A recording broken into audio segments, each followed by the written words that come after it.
ولعها بعلوم الدين والفقه وتجويد القرآن الكريم مسار متميز لباهية القرطبي ابنة مكناس ذات 107 سنوات اهتم بها المجتمع المدني. مسار هذه المرأة المسنة التي اختارت تبليغ رسالة العلم ومحو الأمية، في روبورتاج وفاء بندورو ورشيد بالحادي. سعادة الحجة بهية قطبي العالمة والفقيهة الدرج بالثبات، لا سنها الذي يتعدى 107 ربيعا ولا فقدانها نعمة البصر حال دون شق طريق هذه المرأة الصامدة على درب تحفيظ القرآن الكريم لأجيال وأجيال.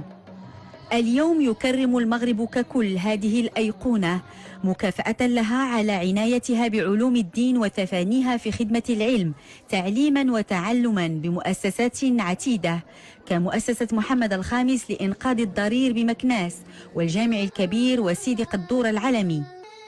آلاف المستفيدات من دروس محو الأمية الدينية تخرجن على يد الحاجة بهية قطبي. الحمد لله، يعني تنحس باللي عاد اليوم نقولوا عاد اليوم تولت وعاد هذا الحمد لله،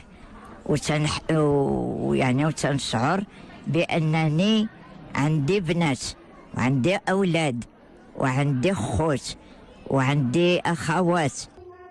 ختمت القرآن الكريم وهي بنت 14 حاصلة على شهادة بجامعة الزيتون بتونس في علوم البلاغة المنطق وعلوم القرآن، وعلى إجازة بحديث الرحمة من خادم العلم بالمسجد النبوي الشريف.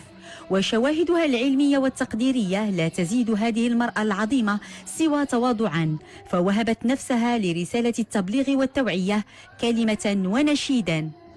قال لها الله تبارك وتعالى الجنة يا جنتي انطقي، يعني تكلمي.